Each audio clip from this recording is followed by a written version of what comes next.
Nice, tough run inside, and they gained 5 yards on it. And to be frank about it, most offenses don't expect to get 5 yards on a play call like that. So when they do, they go back to their huddle with a little pep in their steps. They're starting to think that they're starting to dominate the line of scrimmage. Just a couple on the pickup there, and now it's third down.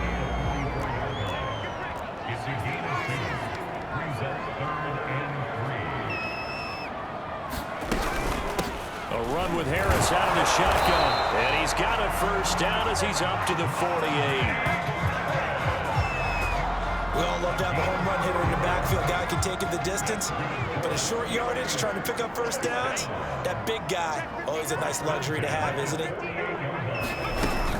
And they'll run on first down with Jefferson. And this will be taken across midfield and into Green Bay territory. It's a 6-yard pickup, and it gets him to 2nd and 4. This drive is pretty clear. Almost feels like old school fundamentals, doesn't it? Want to impose their will on the defense. Was that 5 straight runs? Yeah, 5 straight carries to start this drive. And like you said, the way it's working, they may just stick with it. The last run got 6. Now 2nd and 4.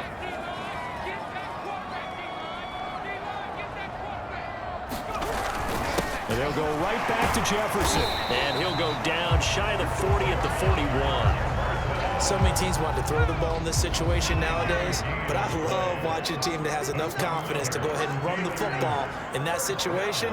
That's almost a tendency breaker.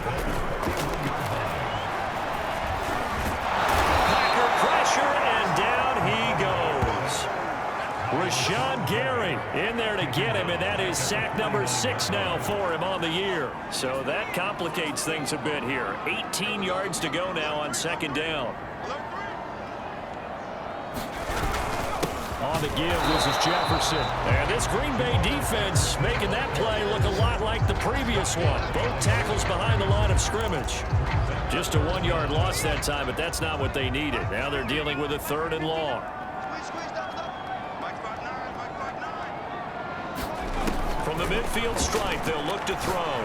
And that's going to be incomplete. The coverage too good there. The contact popped the ball free, and it's 4th down. Here's Johnny Hekker now, as he should be able to pin him back deep here with his first punt. And this one hits at the 1, continues on into the end zone. The Pittsburgh offense at the line to start their next drive. And here we are almost through 3 quarters of play, and this passing game still has not really found any kind of rhythm. Put it mildly, because they're not even over 100 yards yet. And in today's NFL, where it's a pass-first league, that is quite surprising. Not many teams patient enough to stick with the run. Everybody wants to advance the ball through the air. They've got to get their timing back.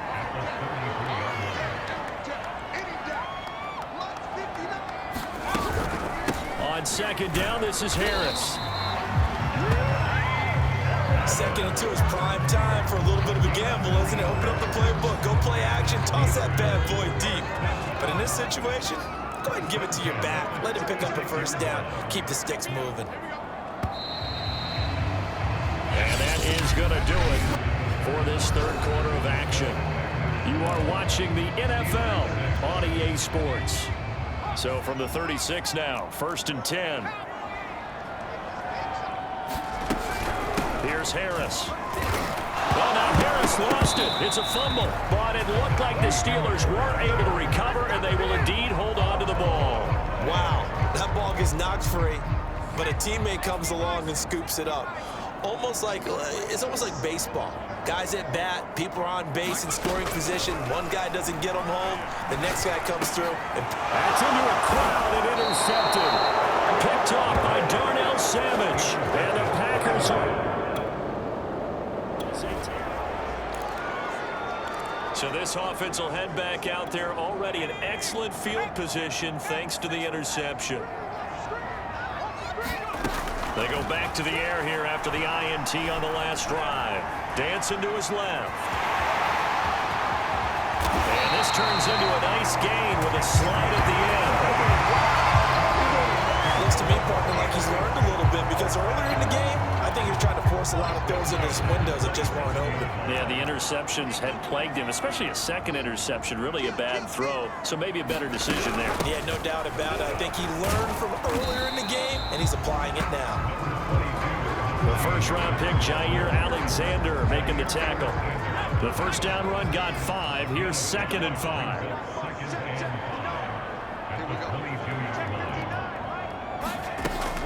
Now a shotgun snap as they'll look to throw. And here's a leaping catch. He pulled it in. And able to get him down, but he does reach the 5. And here we are in the fourth quarter, partner, to watch them drive for what would be a go-ahead touchdown. And you and I both know this is where you need a quarterback who can keep his cool back there. Not just for himself, but to keep the rest of the team. That is caught. It's Juju for the Steeler touchdown. Juju Smith-Schuster, his 6th touchdown of the season. And if the Steelers can convert the extra point, they will have the lead. There was no going through the progressions on that touchdown pass. Yeah, nor was it necessary. His receiver. The Steeler offense here about ready for their next drive. And now they find themselves trailing following the field goal. Still a good amount of time in this fourth quarter, but this drive very well could determine the outcome of this ball game. They'll come out throwing here on first down. Open man completes it to Smith-Schuster. And they work this well upfield across the 45. But one of the ways the quarterbacks keep all the receivers alive in a play, never lock in on any one guy. Make sure you keep your eyes moving, scan the field. And here he finds the open guy for a nice pickup. A big hitter to start the drive has him up near midfield here for 1st and 10. They hand this off to Harris, and he's going to take this ahead for right around 3 yards, but no more than that. 2nd down. 3 yards on that last carry. Here's 2nd and 7. Open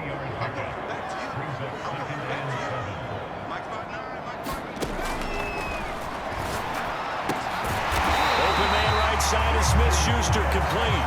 And this is going to result in another first down as the tackle's made at the Packers' 39.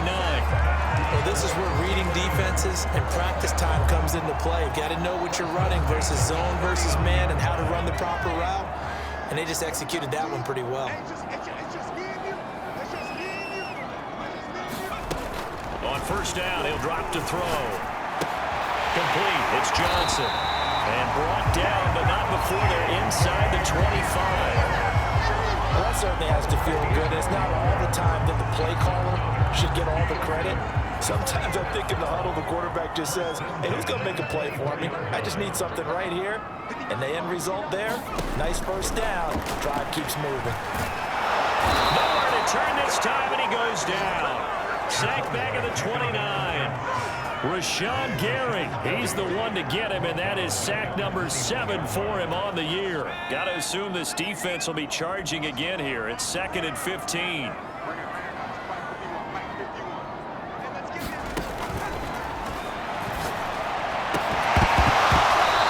One incomplete. Too much contact to hold on to that one, and it's 3rd down. My first thought is surprise because that's one of the better tight ends around, and I've seen him pull in balls like this before. But how about a little credit to the defense forcing that incompletion? They'd love to get a little closer if they need to kick the field goal on 4th down. From this spot, it's 46 yards. Johnson with a completion over the middle. And they will eventually get him down, but he's inside the 5 all the way to the 3. I think it all came together there. In-breaking route, drove it with excellent pace. Money throw right there to move the sticks. Harris. And this one will wind up with him losing yardage. Back to the 4-yard line. That's going to go as a loss of a yard, and it'll be 2nd down.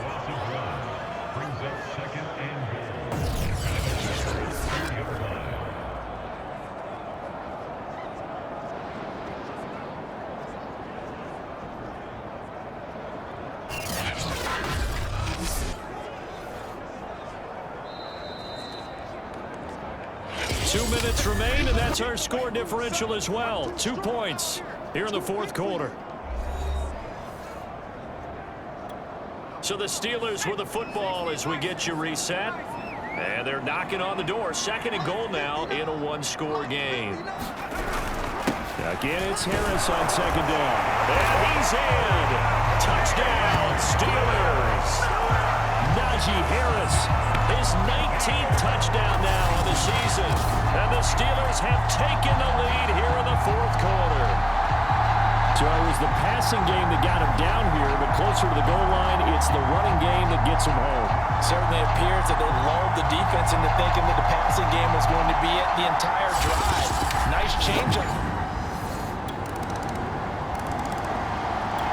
The Pittsburgh offense at the line to start their next drive. They only need a field goal. Obviously, the clock a huge factor. They'll be watching that. What do they need to do here, Charles? Your sequence of plays has to get you out of bounds. Completions, get out of bounds, gain some yardage. Then when the clock hits 7 seconds or left, now you get a decision. Are you in field goal range, or is it Hail Mary time? Because from 7 seconds down, you don't want to take a shot that you're going to have another play. We'll see how they handle it. Connecting with Johnson, and he's going to get out of bounds. That stops the clock, and they pick up a good chunk of yardage as well. Tell you what, he's been able to put the ball in some tight spots all game long. That throw, no different. Yeah, a lot of people would call it a gutsy type of a throw. I think he looks at it as, I can do it, so it's not that big of a deal to me, and I'm going to keep firing. And they'll get him down as he's inside the 40. Now the Steelers use the first of their 3 timeouts as they get it with just 19 seconds left on the clock. So from the 39 now, they'll come up on a 1st and 10. On the give, this is Harris. And he's going to be taken down here with a penalty flag on the field.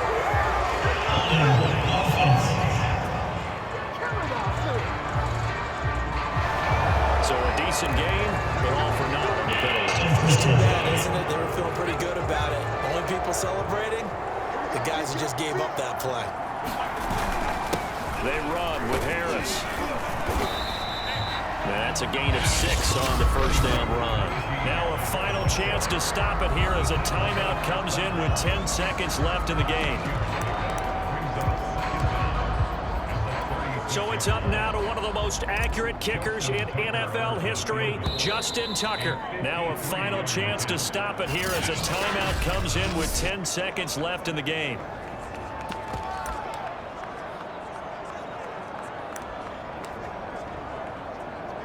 So it's up now to one of the most accurate kickers in NFL history, Justin Tucker. This will be from 53 for the win. And the 13-year man puts it through. And it's celebration time on that sideline as they have taken the lead in the final seconds. Down to the final play. That's where we win in this one, a dramatic finish. And I know that the field goal was going to be pretty long, but to not kick the field goal, at least take the chance to win there with 3, what did you think, partner? You know that in pregame, as he warms up, the kicker gets with the special teams coach, and they figure out a number in both directions, all right, you know, versus wind, no wind, if it's a possibility, whatever it is, and they give a number to the head coach. This is where I'm good from, between here and here. Maybe that wasn't the number he gave him today. So for the Steelers, it's an important win for their playoff hopes as they move to 8-5. And they'll be able to enjoy this one through the bye week before they get back at it again. Meanwhile, for the Packers, this loss cost them in the playoff chase as they fall back to 7-5 on the year. And they'll be at home next week for a date with the Arizona Cardinals. So that'll do it for us. For my partner, Charles Davis, and all the hard-working men and women on our crew, I'm Brandon Gaudin. You've been watching the NFL right here on EA Sports. The Steelers are winners as we say so long from Heinz Field.